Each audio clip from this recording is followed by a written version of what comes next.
Hello and welcome to World Talks here on TVP World. I'm your host Benjamin Lee, and please join me and my guests on this next interview. Now, Poland's President Karol Nawrocki has vetoed legislation that would have created Poland's first legal framework recognizing unmarried couples, including same-sex couples. The government said the bill would provide practical legal protections without changing the definition of marriage, while the president argued that they would create an institution too similar to marriage and conflict with the Constitution. Joining us today on TVP World to discuss the implication is Marcin Józefaciuk, independent Polish MP. Hello and welcome to TVP World. Welcome. All right, so looking at this veto, President Nawrocki says that the bill created an institution too similar to marriage. Fundamentally, do you believe that the veto is based more on a constitutional argument, or is it mostly partisan politics? Generally, I think it's mostly about the politics because, the president gave six arguments why he vetoed. Yeah, the first was that it creates quasi-marriage, as he said, and it weakens the protection of Article 18 on the marriage. And we need to remember that this act didn't redefine the constitutional name or definition of marriage, so it's not true. It didn't grant the same possibilities to cohabitation acts or to partners. It didn't give all the possibilities as the marriage. The president also said that it changes something like 240 other acts, which is natural if we need to have a coherent legal act which changes some of the current family law names. So we need to introduce one of the names into the act. The president also said that the reform could be abused for tax purposes. Well, if it could be abused for tax purposes, we need to answer to fraud. The answer to fraud enforcement is not denying protection of people. Yeah?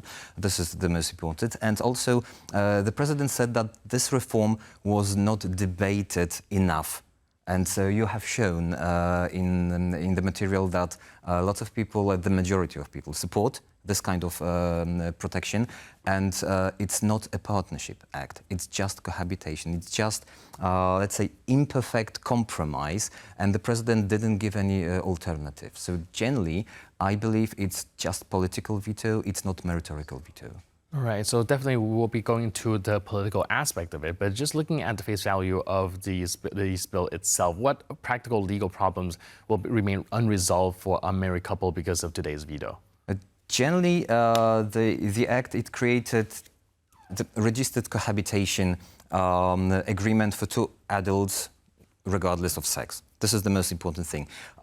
It required formal declaration that there are no obstacles. It also required mutual respect and help of others. It created the care and common good law. What's the most important is that some of the things which the Act suggested, they are possible to be done separately through special agreements. But some of the acts, like, for example, income tax, like paying together, or income tax, will not be possible to be done in a notary act. Mm-hmm. So generally, this act, it helped people, not only single-sex couples, but also elderly people. Like, for example, my 70-year-old father, who's a widower, he has just recently found a younger 65-year-old lady, and they will not ever get married again. But he wanted to support her, to give her some support, and this act would enable him to do that. And the same is with people who burnt on the institution of marriage. Like, for example, they used to be married and now they don't want to be married, but they have another partner. So generally, this act was to help people choose whatever help they need and support they need for the partner. And this is what will be missing or lacking still. Right, so like you mentioned, some of the things that this bill is trying to do could perhaps have alternative means, but some not so much. So basically, why... For example, tax filling or family pension eligibility, statutory holding protection still will not be solved. Right, so these are things that wills, powers of attorney, and some private contracts are simply not enough? Exactly. It's not enough because of those things, but some of them will be possible to be done. But still, I think it's discriminating against people. Like it's estimated that 2 million of people would have been able to use this act. But still, we need to think beforehand something happens. And this act was just to show that you can make one act which is not a marriage. You can make one act and like everything can be done within one visit to a notary. Right, right. Now, what's the general sentiment towards this bill? Like the population, like you mentioned earlier, when polled, they mostly support it. But in your personal opinion and the people you've been talking to, general sentiment and atmosphere towards this bill, how is it being reviewed? Well, first of all, this bill is a compromise. It's not perfect, and LGBTQ plus community, well, some of the community accepts the act and understands the act, and some of the community people from community, they don't kind of like this act and don't support it because it's too little. And we've been talking about partnership agreements for 20 or even more years. But generally, the community is angry. Is angry because we don't understand, we don't see the meritorical arguments why the president should veto it. Well, the president still said during the campaign that he is ready to debate, and I've been on every commission in the same, and the president didn't send his representative to any of the commissions we've been working on while we were working on the act. So the debate, the need to debate, we did it, we created the space, and the president just didn't use it. Right, and like you mentioned, this bill itself is already a product of compromises as well. Gigantic compromise. It did so just to kind of narrow it to win support within the governing coalition as well. But do you think today's vetoes, well, the veto suggests that there's never any realistic middle ground on the issue on the president's side? Pardon me? Like we mentioned, because this is already a compromise bill, but it's still being vetoed anyways. Yep. Do you think that this pretty much signals that for the president, there's really no middle ground in this conversation? The president didn't give any alternative, and this is what's really bothering me. Didn't suggest anything, didn't also open the possibility to debate. Because generally the president, when he vetoes, he gives some alternatives. And here, when he said that he's ready to debate and didn't show anything, it means that he just wants to cut it off. Well, I think, like looking at the same right now arithmetics, it's impossible to override the veto. So I think the situation will stay the same. The government might try like complementary acts, or some ministers could do some acts that will help the LGBTQ plus community, but also we need to remember that it's not only about LGBTQ plus community. Like it's estimated that 80% of people would be heterosexual people who would have used this act. And now still it's impossible.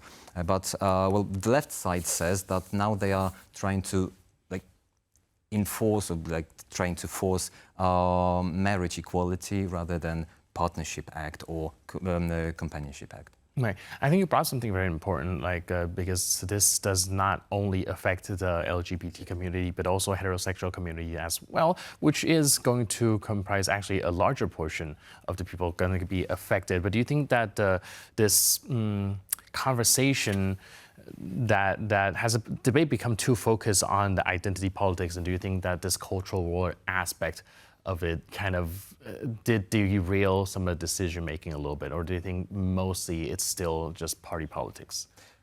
Generally, I think it's the party politics, and that the president wants to show one of the options. So it's there are lots of questioners, and there are lots of people who have already claimed what they need and what they expect the president to be. When you become the president, you lose the option side. You should lose the option side or politics side. You should be the president of every people. And here we are talking about 2 million people who are left generally with no help, with no support, who are still fighting for their rights and for possibility to help not the spouse but the partner.